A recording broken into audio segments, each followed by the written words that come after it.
inspiring and encouraging. And of course, I'm always encouraging. I always think positively. But I also think realistically, and I'm absolutely delighted to be speaking at this conference, because I really think it's a very important time for the sector, the direction that the sector takes in the context of sustainability, both as individual institutions and also collectively. Yes, I have campaigned for... is that better? Yeah. Good. I have been, as Ian says, campaigning for over 40 years, and have to admit that OBE is known to stand for Other Buggers' Efforts, so I have to actually thank a lot of people for that, because it was for education and sustainability, and as you guys know, you don't do education on your own. But because in that 40 years, I have to admit that none of the big major trends of unsustainability have slowed, never mind halted and reversed. So we do have to be a bit self-critical and not fall into complacency, because we are goodies and we're amongst goodies today. I think the HE sector has been ahead of the game. It's been for quite a few sectors. The HE sector has been a first starter in many areas, and I think the EAUC and I think also HEFGE have to take the bulk of the credit for that.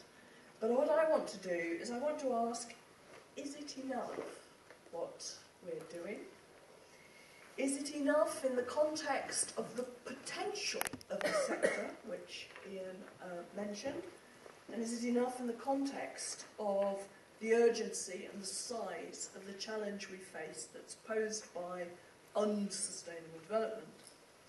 So I frequently get asked, is it too late, and is anything that we do going to make a difference?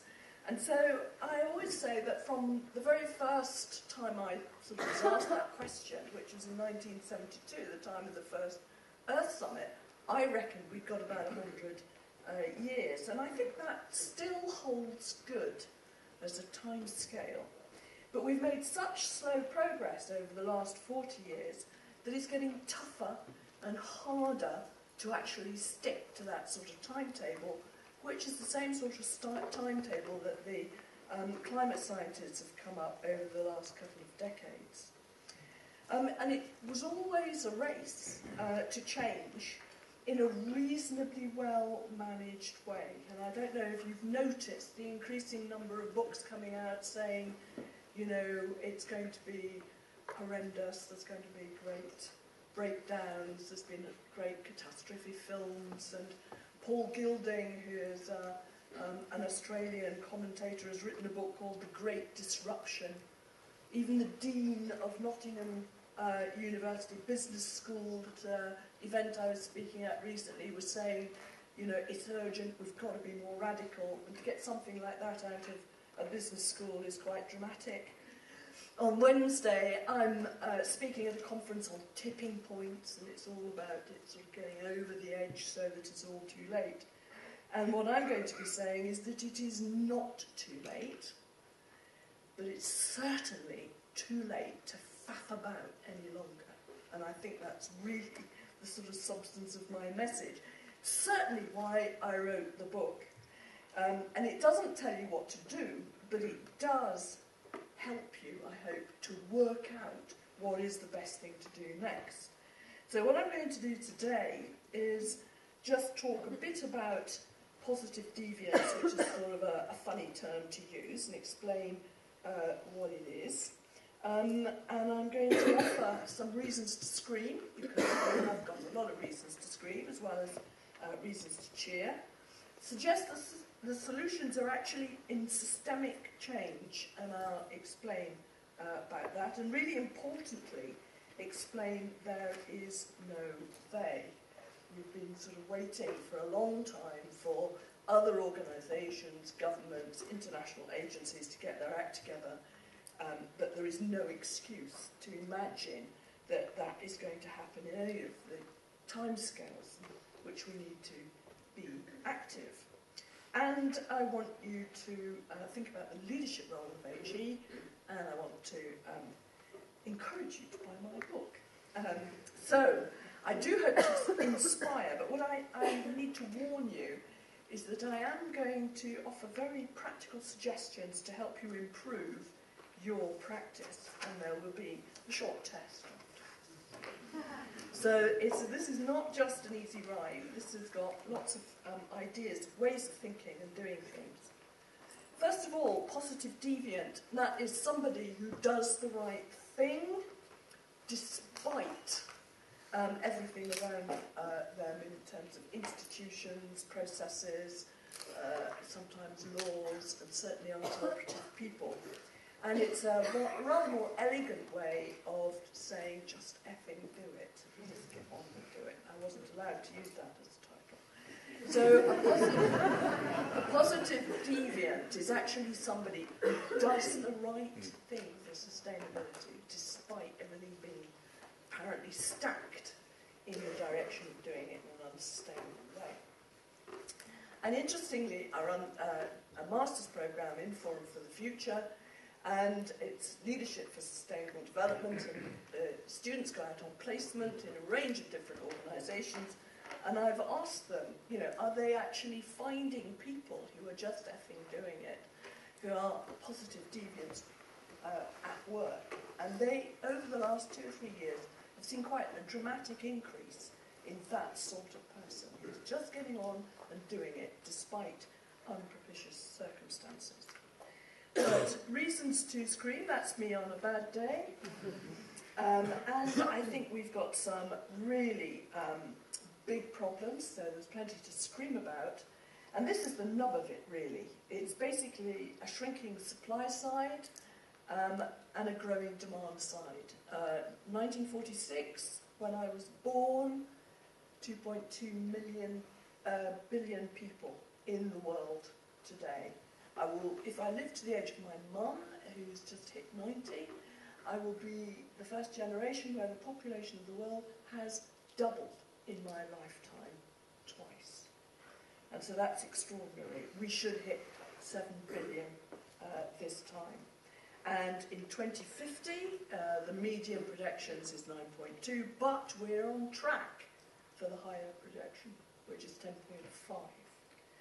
And I think that's just the nub, the supply and the demand side of the equation. And the important quote there is true. We are out of our evolutionary niche. And the consequence of all of that, I mean, I could lecture on that for a very long time, but I want to go on to the positive stuff. But the important thing is we've got a whole system failure here, and that is really important to think of it as a whole system.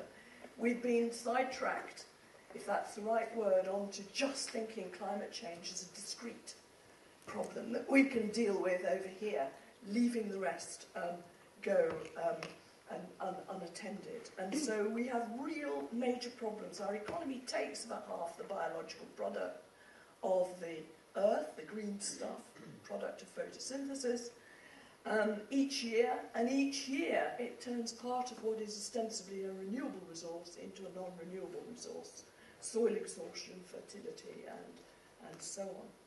And the classic sort of systems failure of people to understand that everything is interconnected is the rush for biofuels, which is essentially routing soil fertility through the cars of petrol tanks of cars.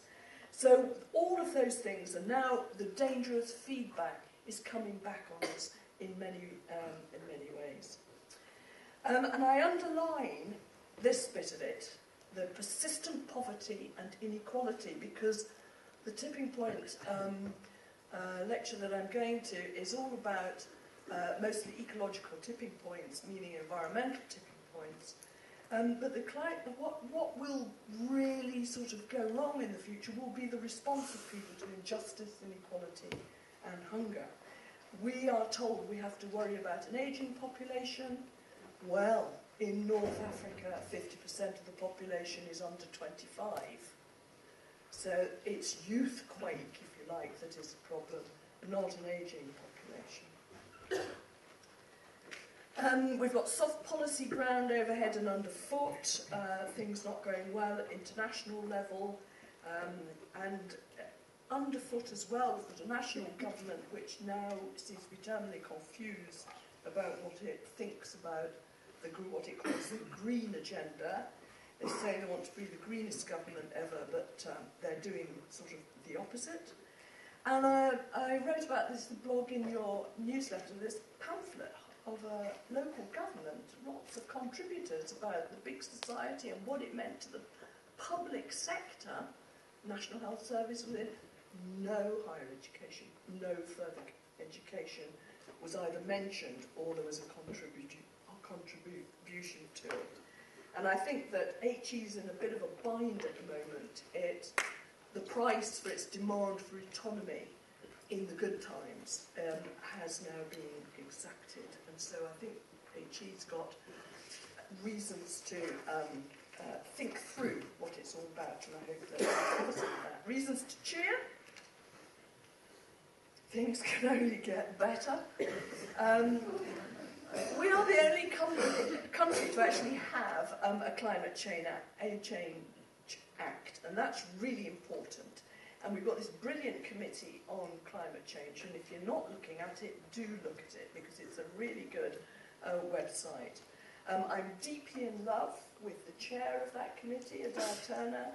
He is also chair of the Financial Services Authority, and I just wish he was Prime Minister too in his spare time.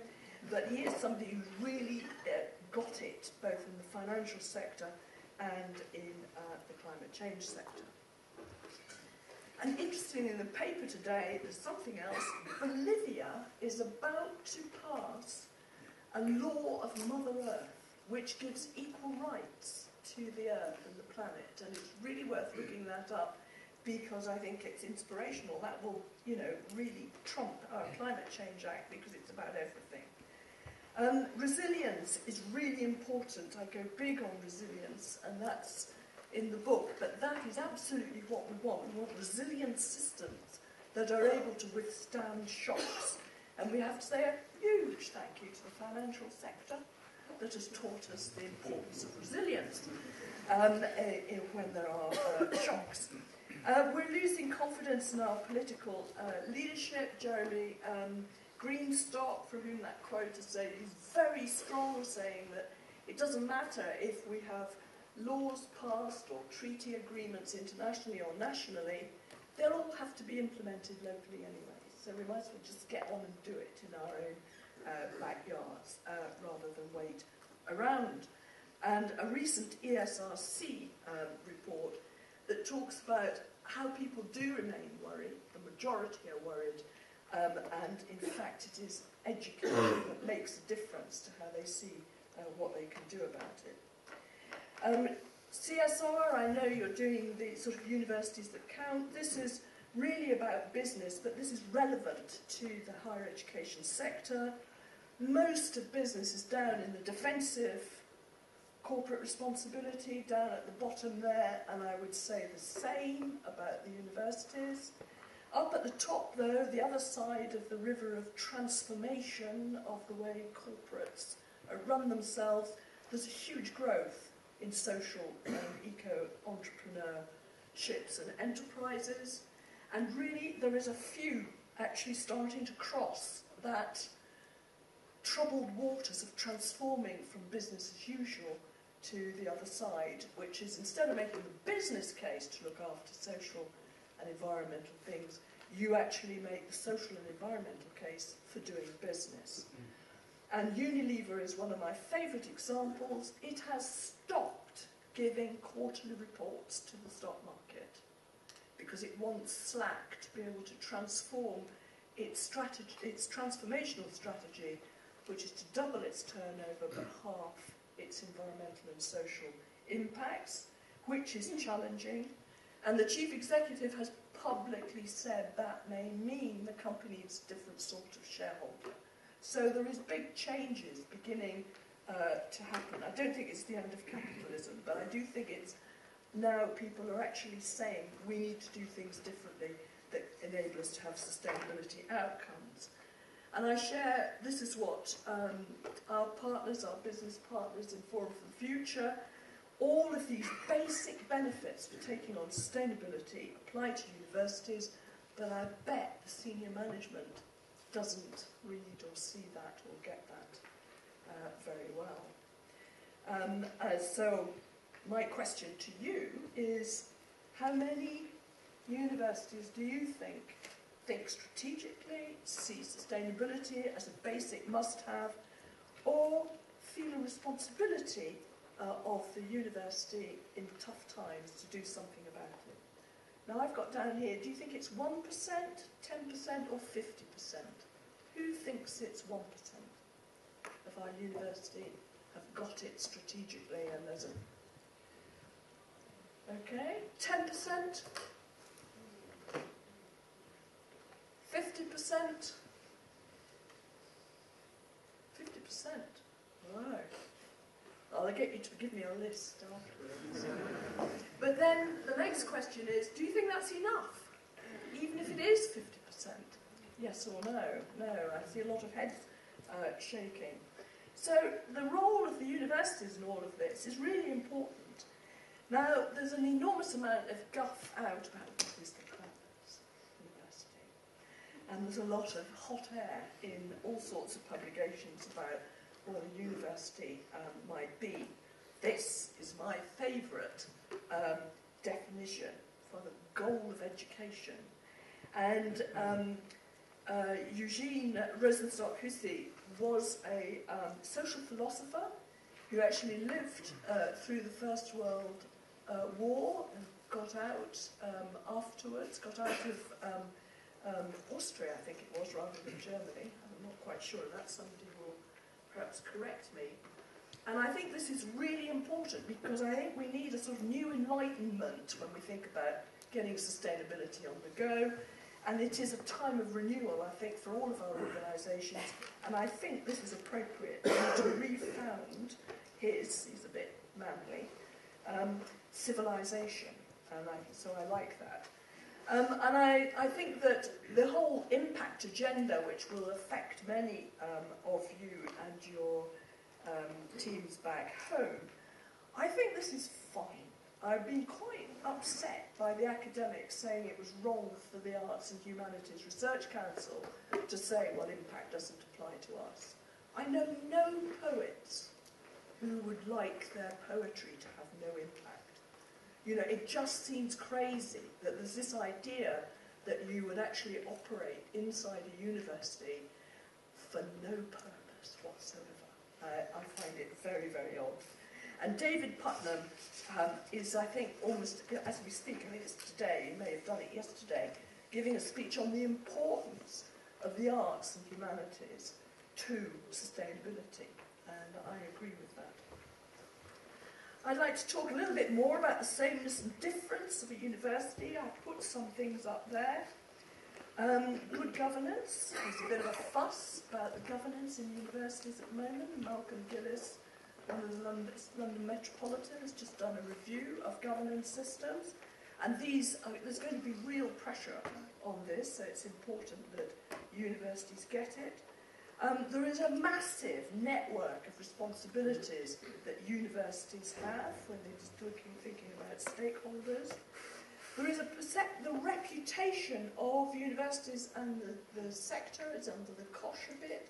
Don't know if you saw the Dispatches programme. It's not my favourite programme for impartiality on Channel 4, but it took a real bash at Vice-Chancellor's pay and at the venality of the sector as far as international students are concerned. So it's bad when that sort of shift begins to happen, which means thinking of how taking on sustainability as a reputation guaranteer is quite important. And I just think the difference is that universities are private but also public benefit. And I think the suggestion is they've got a larger canvas of obligations and opportunities beyond institutional short-termism. I'm going to come back to that. Both students and employers want it. A new survey by the HEA and the NUS talks about that, and we found that informs the future on surveys that we did. Employers are a real problem because they are apparently congenitally incapable of describing the skills they need in the future. I've got stacks of these things down a couple of decades of in what employers say they want, and all of them are just a little bit more of what they've had over the past. Now, everybody in this room knows how different things will be a decade from now and how different they were a decade ago. So I think this is really important. If employers can't say what they need because they don't know the questions to ask about what the world will be like in 10 years from now, and the university surely can help them out with that. I think thinking about a university as a social enterprise is absolutely right. Does anyone recognise that university? No? St Andrews. I would have put York up, but I couldn't find an image. Now, this is basically thinking about the university as a system. It's linear here. It should be circular, but it's linear. So you've got human capital coming in, students and staff, you use energy and raw materials, you bring in money, and inside stuff happens on the campus, in the curriculum, in the community where you're based, and out comes, hopefully, graduates, and lots of good ideas, minimal waste and pollution, and economic benefit locally and generally. Now, all of that should deliver public and private value in a way that contributes to sustainable development. And can any of you here tell a complete and a coherent story about how your university is doing that? Do you think your university is, even if it's not you responsible for doing it, do you think your university is telling a good story about the sort of value it adds in sustainability terms? Trying. Trying. Good. I know. Trying.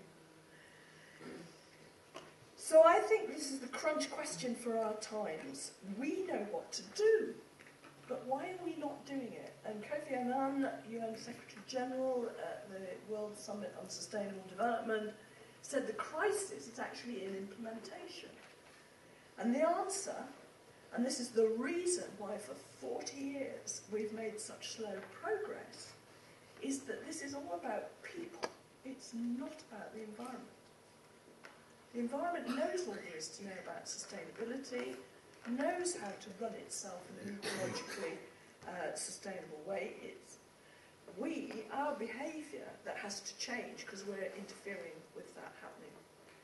And if you've brought up children, you will know the basic sort of change, how you sort of deal with behaviour change, and this is all the fancy strategies for organisational behaviour change are based on these three things. First of all, understanding we need different behaviour. Secondly, the knowledge and skills in order to be able to behave differently. And finally, a recognition and a reward system that you are behaving right. And right behaviour is rewarded. And that's how you bring up children successfully, and that's how you change mega corporations. And I've talked to a lot of people about this, and that is the bottom line. And that's why we haven't managed to implement sustainability, because we haven't got good at those things. We haven't understood it's about people, what they do, what they know and what they understand. So this is, kind of mixed up in the hope and the failure of education. We've got subjects and disciplines, fragmented knowledge, and this slows up understanding about a fabulously interconnected world of which we are part. And I've been on a research council, and I know even with a sort of reasonably narrow discipline within it, there is not that understanding about the interconnectedness. So no wonder the rest of us are all sustainability illiterate. Now I'm turning to cultural theory, which is not something I do regularly, and I don't advise it because you can drown in it if you're not very careful. But this is good. This is Samuel Schaefer. He talks of the infrastructure of responsibility, and this is really helpful in helping us to understand how to implement sustainability. We all live in a complex set of relationships. We belong to tennis clubs, we have to perhaps go to law courts, we have our work and all the interactions at work, same at home. We've got our local communities where we've got all these relationships. We're involved in the way we buy things, which has got to do with trade policy. So we are hugely interconnected. And therefore, that infrastructure of all our connections can either send wrong messages and reward us for doing the wrong thing, buy one, get one free is one good example, or it can actually encourage us to do the right thing. And so understanding all that interconnectedness of the way we live our lives is really important for implementing sustainability, and the same goes inside an institution. So what to do about it? How to be an individual or an institutional agent for change. I've got 3 propositions, one about urgency, one about intellectual capital, and one about institutional power.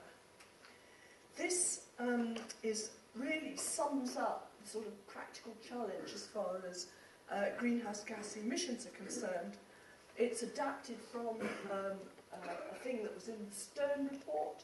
The orange line is our greenhouse gas emissions, and you can see the trajectory that we're on for businesses pretty much as usual.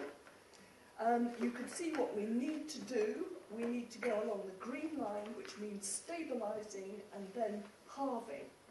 If we stay on business as usual, we're doubling when we actually need to get on the trajectory to halving our emissions. And that triangle between the orange and the green line is described by a couple of academics as a stabilisation triangle.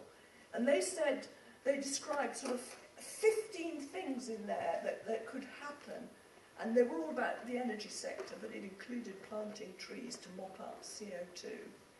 But that model of thinking about the wide range of different things that can be done to move us towards sustainability means that, you know, there is a lot of programs, there's a lot of contributions, and a lot of ideas. Building natural capital, planting trees, human capital and social capital, that's the knowledge, the skills, the alternative types of things that might be in our economy. You can do an enormous amount of music making and painting and conviviality for very little carbon emissions. You can run an economy on that. We need to bring birth rates down just by getting contraception to those that say they want it. Would be a start, and using fewer resources overall, and those that we do use being ultra efficient. So within that portfolio of natural and social opportunities, there's a lot that can be done. And the point there is it's urgent. We've got to get really on track within the next 10 to 15 years, but it is mission possible. There is not a silver bullet. We don't have to search for it. We can do a lot of things that contribute. Intellectual leadership. I think this is really important because I don't think the intellectual resources of the universities is being mobilised sufficiently to get the sort of SD impact. Now, many of you I know are working on estates more than you are working on the curriculum. But that doesn't stop you harvesting the intellectual capital of academics to your cause, and it doesn't stop you from influencing them. Because at the moment, within a university, there's kind of transactional behaviour where you get students, the learning and the research, and the estates management actually centres on cash. You know, even saving money by reducing the amount of energy used, it's all based on cash. But if you want to be transformational, this is cash plus. I'm not saying cash is not a good idea, saving cash is not a good idea. But if you want to be transformational, you have to mobilise also the emotional and the moral instinct that everybody has to do the right thing. And I'll explain that just a little bit more. The problems that we have to face, and this is again sort of an academic contribution to thinking about tame problems, well, we've had them before, we know what to do. Wicked problems are the ones that we're probably all wrestling with to a certain degree, are the ones that are really complex. They've got interrelationships with other problems. There isn't a clear answer, and in fact, if you decide to do something, it might have a negative consequence somewhere else. Then there are critical problems, which are actually urgent, must do, command and control, deal with the consequences afterwards. And where we are at the moment is really positive deviance, is focusing on those wicked problems so that they don't become critical. And we have to therefore focus what we do on those areas. It's easy to go and pick off the side bits around the edges, but we mustn't back off the wicked ones. And this, again, this is sociology, which is, many of you will have environmental qualifications, but I said this is about people and their behaviours. And whether you've got an environmental background or a sociology background, you still have to know about how people tick. And if you can't understand what makes people tick and how to change the tick to a talk, then you are not going to achieve your environmental goals. This is again a theory, sociological theory about human behaviour, and believe it or not, there is somebody from Exeter University beavering away inside the Department of Energy and Climate Change on this very stuff to try and get people to change their behaviour. So I'm not off the wall. This is absolutely very current. And so you see there the top bit, which shows all the things that go into people's attitudes, their intentions to behave in a certain way. But missing, and that's the red boxes, are three things. The bottom is understanding that people have habits, doing things in a certain way, and the more they've been doing that, the longer they've been doing it, the more difficult it is to change. And very often, the facilitating conditions to change their habit into a different sort of behaviour are not there.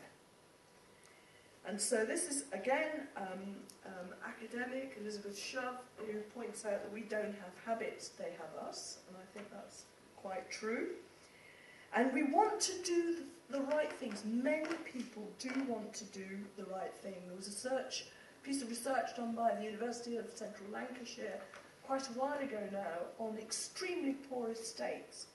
And they found people reasonably knowledgeable about recycling, using public transport, and using energy-efficient light bulbs, but they didn't have any buses.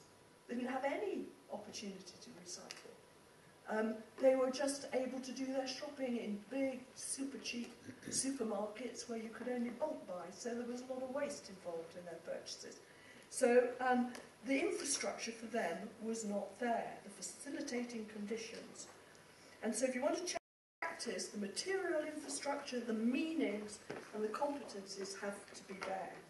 And the best example is a cup of tea. If you want to make a cup of tea, you need to have a kettle, ability to heat water, cup, tea bag, and all the rest of it. But having a cup of tea also has got meaning to it. It's a tea break from work, convivial chats over a cup of tea. The Japanese have turned it into a ceremony. And you also need competences. You have to know that you have to get the water hot to put it into the tea bag to get the tea. So think about when you're asking people to do things differently, have you got the facilitating conditions right so that they find it easy to do? Your institutional power. Now, how many of your universities actually collaborate with local businesses, with hotels, local government, for, say, investment in local renewable energies schemes. We've got a project we're doing on low carbon economies, creating low carbon communities, which involves smart financing to be able to get renewable energy and efficiency schemes off the ground in localities. How many of you are involved in something like that in your locality with others? Hooray! Go and see them afterwards and find out how to do it. Go back to our infrastructure of responsibility. This is very complicated. I'm not going to spend any time on it. The idea is that this is where we all sort of interrelate one with others, all the organisations and the relationships that we have as we go through life. I've divided into the private sector, into citizens and government, macro, meso and micro. Micro is us as people and individual. Meso is our communities, our organisations, and macro is a sort of cultural, political context. So just to give some examples, of the interrelationship, the red line, for example, is a corporate shift actually will require customers to be moving in that direction. And once they see a direction of travel, so the customers, individual consumers, citizens are beginning to move towards a certain sort of behaviour, that gives the go-ahead for a big privately owned company to change its overall policy. And the purple line is another example. It's student preference starts to influence a whole university policy and culture in it when it sort of gets to a certain level. And therefore, I think these are the sort of things you can start pointing out in your institution, where at different levels and different relationships are actually pointing in the direction that the whole system needs to go. And the tipping point, if you like, is when that whole thing, instead of sending messages and rewarding unsustainable behaviour, it's actually starting to reward sustainable behaviour. And there's not just one thing that's going to do it, but a very lot of things will start to shift the whole system. Remember the wall, the interlocking wall I used as an image for this? That's what I think. You have to look for the crumbly bricks and poke at the crumbly bricks, because that's the way you'll change the wall more quickly than banging your head against it, which is what you and Posset and me and all the rest of us have been doing for some time. Okay, taking responsibility. This is my big quote, to be really radical. And I think the radical means going to the root of the problem. To be really radical actually makes hope possible rather than despair convincing. Time is of the essence, so think rapidly and think radically. Remember that the UK per capita emissions of carbon dioxide are 11 tonnes, and add to that 13 more tonnes that we offshore by the stuff we buy overseas from that's where the carbon dioxide has been emitted overseas. So that's 23 tonnes. So anytime we feel smug against America, we should remember we offshore a lot of our carbon dioxide emissions. And to get where we need to be, we need to get that to under 2 tonnes per capita. So that requires radical going to the roots. It means not worrying about whether you're going to have oil for your heating systems, or you're going to have gas, or you're going to invest in wind. It means thinking, how do I get heat and cooling, power and light in the most efficient way where I am? And there's increasing interest amongst people thinking in the localities, and you get a very different answer to that question if you think in your region. Principles of practice. This is again from my book, and it's actually about building up your own capacity to be able to affect change. Ubuntu. Have you heard of the word Ubuntu apart from the software? I think it's a software mechanism. You have. It's a great word. It's a Zulu word meaning a person is a person because of people. There's a whole phrase, but I can't pronounce it. I pronounce it Ubuntu. But that's what it means. And if you Google it, you'll find Desmond Tutu and Nelson Mandela talking about it and writing about it on the web. And it means a person is a person because of people, that we are not really anything on our own, and that our lives are actually our relationships with other people. And so therefore, how we relate to other people is really important to our self and our feeling of well-being. There's lots of happiness literature about how we feel better when we're in a knot of personal relationships than if we're on our own. And Nelson Mandela points out that we must also remember that we are part of somebody else's Ubuntu, which we have to think about things from the way other people are. We need to practice positive deviance. That's just effing do it again. Empathy is not enough. That is very much in management speak, but empathy just means that you can put yourself in someone else's shoes and feel for them. Compassion obliges you to intervene and do something. And that's very important. That's what got me into this. I did nursing, I was working in Edinburgh, and my shift was just shifting compassion for the individual in a hospital bed to thinking compassionately about the future of our species. We need to think in systems about resilience, outcomes and strategies. We need to be able to sort out wisdom from that huge pile of crappy data that's out there. And we have to mobilise imagination. And I think imagination is really important because we need to expand the sort of whole idea of the sort of tools that we have and the solutions that are possible. And this is this grid that's been filled in. This is what we use in Forum for the Future, not just in our higher education partnership for sustainability. It means you can think on a great broad canvas about what you can do, and then you can prioritise the things that are going to you're going to be able to contribute most to. Remember, you don't have to do everything, and not everybody can do the same thing. Need to reformulate our ways we measure success. I don't know how many of you are bogged down in all sorts of KPIs and ways of sort of proving that you're earning your money and all that sort of thing. Just imagine if staff appraisal for everybody in your institution included the question, how much have you contributed to sustainability this year?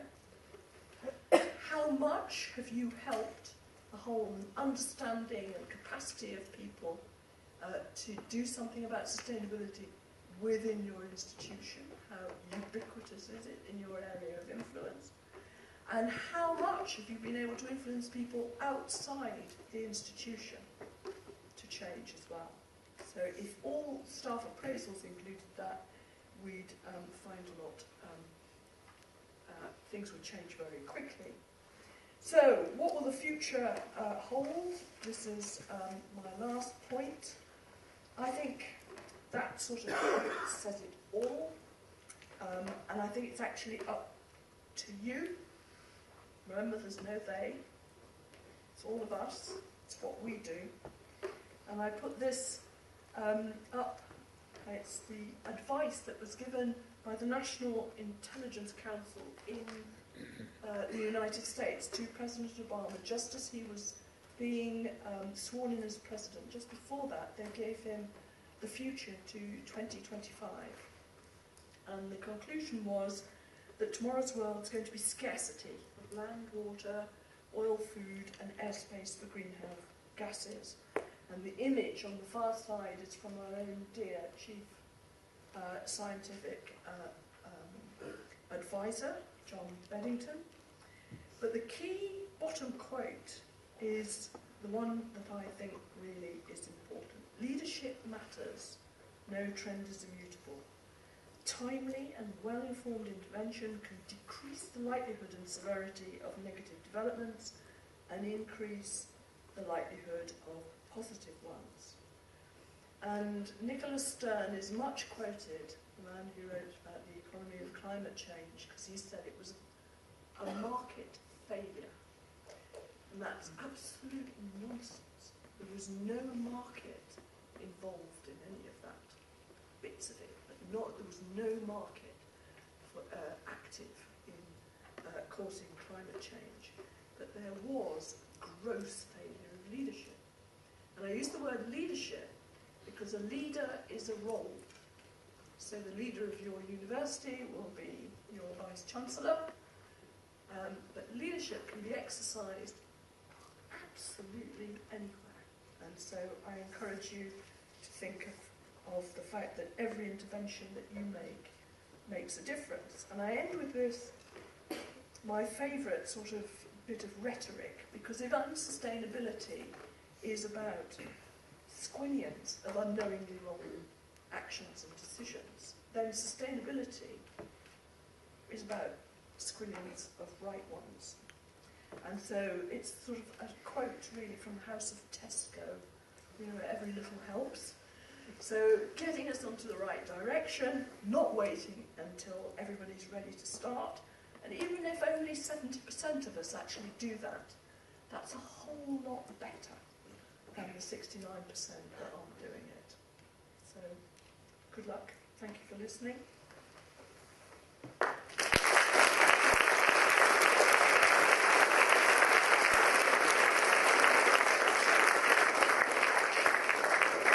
Sarah, thank you very much. We've got 15 minutes, I think, just under, for some questions. So do we have any? Anyone kick us off? I'll take a couple. Start us off. Any questions? Why do you think? I thought, Sarah, fascinating. You had universities down there at the bottom of the early slides on defensive corporate responsibility, well away from the river of transformation. But aren't universities and colleges innately for the social good? Yes, but they're not. They're not framing that in a sustainability way. That was the whole move towards sustainability and social and sustainability responsibility. I think the universities are probably just on the edge of defensive still. They feel they have to do it. There's a lot of mission statements on websites which are not reflected in what the university is actually doing. So I would say so. I would love to be proved wrong. Anyone going to try to prove Sarah wrong? Go on, David. You're itching.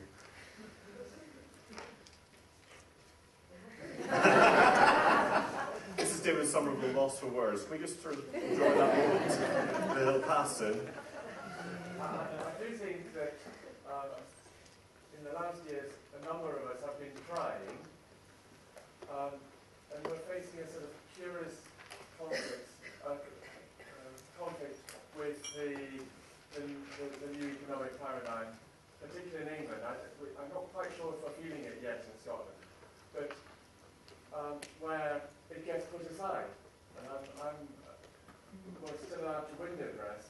And what I'm concerned is that we shouldn't make it showcasing what we're doing, but actually changing the way that we do our business, so that we're engaging our students, engaging our stakeholders in this journey that you've been describing, Sarah. And I think that's quite a different thing. It's not CSR as reports and things. It's actually changing the way we do things. And when everybody's batting the hatches down and they've lost a colleague here and there, it's difficult. However, we launched at Edinburgh in about 1990, we launched the Environmental Initiative at a time when we just lost £10 million, we were deep in the red, and there was a works time, and the principal came around and said, we're in a bad way, there's problems, and we've got a role in addressing the environmental imperative it was then, rather than sustainability imperative. And that's what started our thing and lodged this thing. So I think despite the inauspicious times, a lot of what you said is giving us huge amount of thought, huge to think about. But it's engaging people, it's not just giving good work. that's right. I mean, that's why I've gone sort of down cultural theory and sociology, to really get you to think about the way you engage with people to get them to change their behaviour. And yes, that's probably not going to show up on the website, but it'd be really good if it did show up in ways that, you know, the university describes what it does and the way it tries to attract students and staff. Because in businesses who did have vapid value statements on their website, they got caught out because staff and potential employees, and a lot of them run graduate training programs, they were saying, well, what is it you're doing to implement all of this? And because they couldn't really demonstrate how they were doing the sorts of things you're describing, they said, oh, well, I don't want to work with you. So I just think it would be nice to see more how you're using your contribution to sustainability on the campus, in the curriculum, in the way you behave in the communities, how you're presenting that to your staff and your potential students. And that's where I think it's kind of missing. Anyone want to pick that up or feed off from that? Sorry. There's a microphone here. No, sorry, no, I think one of the problems, Sarah, is a lot of the vice chancellors and things like that, they don't understand what impact this will have. See, they don't understand the benefits of the long term. If there was some university just starting out right now that was going to embed this within every single area, their curriculum, of their activities, of every undertaking, and then we could see how that affects, you know, if students have flocked to it, or maybe they decided, oh no, I'm not going to pay my, between £6 and £9 grand a year for that. If we could see the benefits, you know, rather than pretty much taking a leap of faith, if the Vice Chancellor said, right, we're going to embed every single part of this within the curriculum now, within our activities. So I think there's a problem now with the leap into the unknown and seeing what benefits it's going to bring to us. But isn't there enough parallels from what's happening in the business sector? How many vice-chancellors have got the power to do that within their own organisation? You know, what is the governance and the line, you know, the power to influence what deans and the heads of department do? I know of three universities that are actually on the road to doing that. But I only know of 3 that are just decided this is where we have to be if we are going to be a winner. I don't like the competition element of it. By golly, guys, is there going to be big competition in the future? And those 3 are saying this is what we have to do if we are going to be standing when the dust settles. Could you put this lady here and then to Parkin? For me the issue, so I've sort of come from business now sort of about 18 months ago, and it is this issue of leadership, because when you look at the business sector, not everyone's doing it, but when you look at the large corporations, you know, when I used to go and work with them, it's the CEO that is leading this, and that's when it really needs to happen. And I think the university sector is still suffering from, it could be one person or maybe a small team of people within a facilities management department who are kind of sidelined anyway because you're not an academic. And where it's really happening is where you've got the vice chancellors or the vice chancellor group. And I'm at the University of Greenwich, and I've got one deputy vice chancellor who I actually label as a positive deviant because I've sort of, you know, known about it for what, and he can make a lot of things happen, and we've cut, you know, sneaked round red tape, but we've got to that point now where we're going to have to embed it, and we've got a new vice chancellor coming in, and if I can't make that work, it's not going to happen. But we're still lacking in the. Some people have got a few more people, you know, often they say it's literally one person within a facilities management department. It's just not enough, and there's not enough going on in terms of that leadership, definitely not. No, well, I think that's right. I was on the Leadership Foundation for Higher Education Board for its first 6 years, and I managed to get them to get sustainability as one of their 15 strategic objectives, but failed totally to get it embedded. There was a considerable resistance. What's your 3? Well, I'm not going to say. It's for you to guess. I'm not going to say. Okay, Harriet? Thank you, Sarah. I'm at the University of Exeter and really want to know who that person is. You were talking about at university. I'll ask you in a minute. I've been working at the university now for nearly a year and a half, I think. And I'm working on the sustainability curriculum. So I work with an awful lot of academics. Fortunately, at the university, we do have buy-in from the top as well. But academics have got an enormous autonomy as well in what they're doing. And the focus is very much a disciplinary focus. And I found when I talk to academics that a lot of them don't understand the umbrella terminology of sustainability unless you've got sustainable development as a topic. But otherwise, to academics, is often wishy-washy. What is it exactly? Not that they're against it, but I just can't quite see how it fits in with their research agenda. And I find if you listen well to them and listen to what is their passion, what motivates them in their research, and you can look together at, how it fits in the whole sustainability agenda. They're very keen. There are loads of good and excellent people working at universities, but I think when you're kind of in the business of sustainability, you forget that and you think everybody understands what you're talking about. But I found, although my focus is on the curriculum, usually when I go meet an academic, they want to talk about what's in their bin or how they travel to work, because that's what I think I'm there to talk about. Unfortunately, we've got excellent people at the university who do that as well, and it's also very important to talk about and address it. But I just kind of highlight where a lot of people are coming from. What is sustainability can mean so many things. So I think it's about inspiring people and translating those issues and having dialogue. On that point, I also want to pick up on what you said about on your slides, and you're probably very direct and short. But somewhere it says we have to produce sustainable, literate graduates. We have to retrofit the workforce at universities. To me, and I'm sure to you as well, it's about working with students. I'm not seeing them as that I have to retrofit them with anything, or I have to produce something.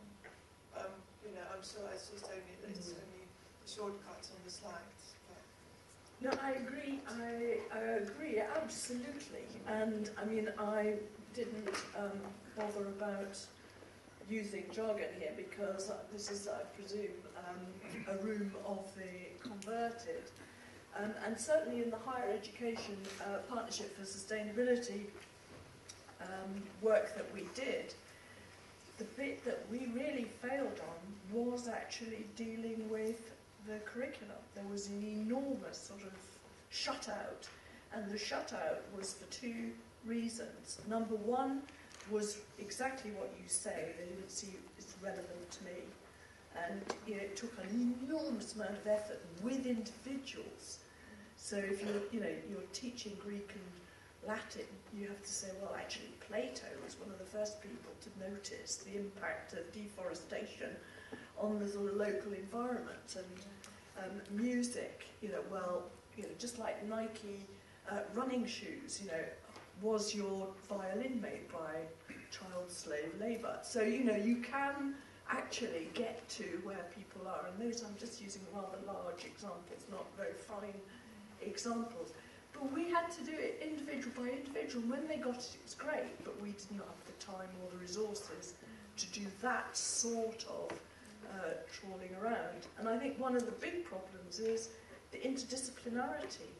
The fact that it's not multidisciplinary, it's not interdisciplinary, it's non-disciplinary sustainability. And so you have to bring to bear on it you know, whatever. And so that culture is usually, it's disciplines that get together and then say, what can we do? Rather than, here's the dilemma, here's the problem, who do we need to bring around it? Now, I think that is beginning to change, that sort of idea that, in fact, to bring the resources around some particular problem, that culture is beginning to change. But I would simply add, so I agree we've got to be careful with autonomy and academic, but I just think we are in such trouble, and the universities have got such resources that non-participation in a real, you know, revolution in the way we think and in the way we understand things and the way we sort of go about our lives is no longer possible. You know, if it's 1972, I'd say, yes, your strategy's fine. We don't have time to pick off academics one by one. So I'm sort of revealing that I'm a bit at the end of my patience. And I think there is progress being made.